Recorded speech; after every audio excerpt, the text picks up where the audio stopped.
नमस्ते, सदावत्सल्य मातृभूमि, जय हिंद। दोस्तों, लगातार चाइना हमारे खिलाफ योजना बना रहा है और इस योजना को हम उसकी कुटिल योजना कह सकते हैं। जिस प्लान को अब उसने भारत के खिलाफ तैयार किया है वो वाकई में भारत के लिए एक बहुत बड़ा खतरा बन सकता है और इस बारे में काफी खुफिया इनपुट्स भी भारत को मिले हैं। दरअसल भारतीय सेना ने चीनी सरकार की एक बड़ी साजिश का भंडाफोड़ कर दिया है, जिसमें यह बात सामने आई है कि चीन अब आमने सामने की लड़ाई के लिए नए तरीके के फाइटिंग स्किल यानी कि युद्ध के नए कौशल विकसित कर रहा है। और पिछले साल जब भारत ने गलवान घाटी में बुरी तरीके से पीटा था इन चीनियों को, उसके बाद चाइना ने प्लान बना लिया कि वो अब फेस टू फेस लड़ाई के लिए अपनी सेना को तैयार करेगा, जिसमें कि एक खबर हमारे सामने भी आई थी कि चाइना तिब्बतियों को अपनी फौज में शामिल कर रहा है। लेकिन अब उसने अरुणाचल प्रदेश के गरीब लोगों को हथियार देने का फैसला किया है।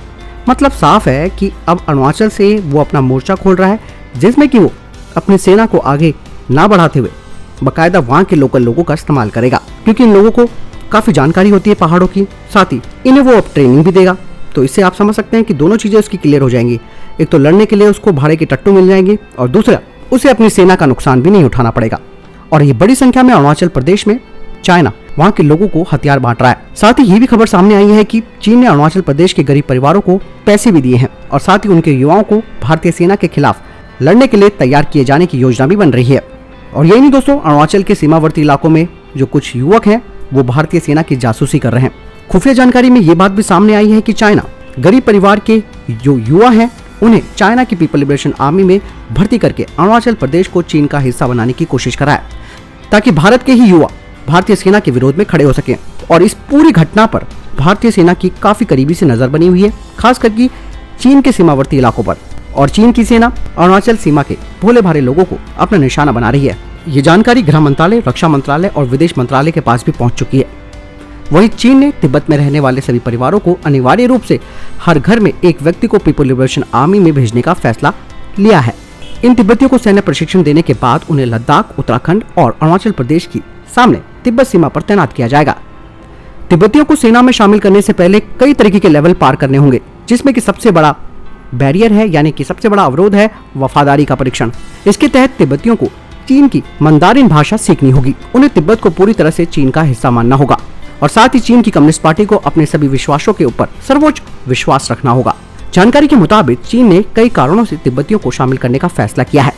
इनमें से पहला है हिमालय का अत्यधिक ठंड और कठोर मौसम, जिसे पीपल लिबरेशन आर्मी के जवान झेल नहीं पा रहे हैं, जबकि तिब्बती एक ही क्षेत्र के निवासी होने के कारण इस मौसम में रहने की उन्हें आदत है और वो आसानी से कहीं भी चढ़ जाते हैं। दूसरा कारण ये भी है कि चीन पर बढ़ते हुए अंतर्राष्ट्रीय दबाव को कम भी करना है। तिब्बतियों को अपनी सेना में शामिल कर भारत के खिलाफ एक विशेष अभियान शुरू करने की चीन की योजना है। अगर योजना में तिब्बती सैनिक मारे जाते हैं तो चीन आसानी से दुनिया को बता पाएगा कि तिब्बती अपनी मातृभूमि चीन को बचाने के लिए शहीद हुए हैं। वहीं भारत अरुणाचल प्रदेश में लगातार अपने इंफ्रास्ट्रक्चर को मजबूत कर रहा है। चीन ऑलरेडी 80 के दशक से यहाँ पर सड़कें बना चुका है। यही नहीं, चाइना ने अरुणाचल प्रदेश में लोंगजू से माजा तक सड़क बना ली है। आपको बता दें कि चीन ने राजीव गांधी के शासन के दौरान तवांग में सुमदोरंगचू घाटी पर कब्जा कर लिया था। 80 से अब तक चीन धीरे धीरे इस क्षेत्र पर कब्जा करने की कोशिश कर रहा है और ये कोई नई बात नहीं है। इसके अलावा ये भी कहा जा रहा है कि भारतीय सीमा में चीन की मौजूदगी को नकारा नहीं जा सकता है। चीन ने बीसा और माजा तक सैन्य ठिकाने भी बना लिए हैं, जो कि मैकमोहन सीमा के अंदर यानी कि भारतीय सीमा में है। तो कुल मिलाकर ये चाइना की एक नई पॉलिसी है, बहुत ही सोची समझी चाल है भारत के खिलाफ कि भारत के लोगों को भारत के खिलाफ भड़काया जाए और अपने सेना का नुकसान ना हो। जो भी नुकसान होगा इन्हीं का होगा। और इन लोगों को खुफिया जानकारी जुटाने पर भी चीन ने लगा दिया है, साथ ही उनके परिवारों को पैसा देना और हथियार देना का काम शुरू कर दिया है। दोस्तों, बहुत तगड़ी पॉलिसी चाइना ने अपनाई है, तो ऐसे में भारत को काउंटर भी करना पड़ेगा। अगर काउंटर नहीं करेंगे तो ये हमारे लिए एक बहुत बड़ा खतरा हो जाएगा आने वाले समय में। इसीलिए चीन सीमा पर जो भी हमारे गांव लगते हैं वहाँ के लोगों को इस बारे में और ज़्यादा अलर्ट करना चाहिए। साथ ही वहाँ के युवाओं को हमें भी प्रशिक्षण देना चाहिए, सेना में उन्हें भी शामिल करना चाहिए।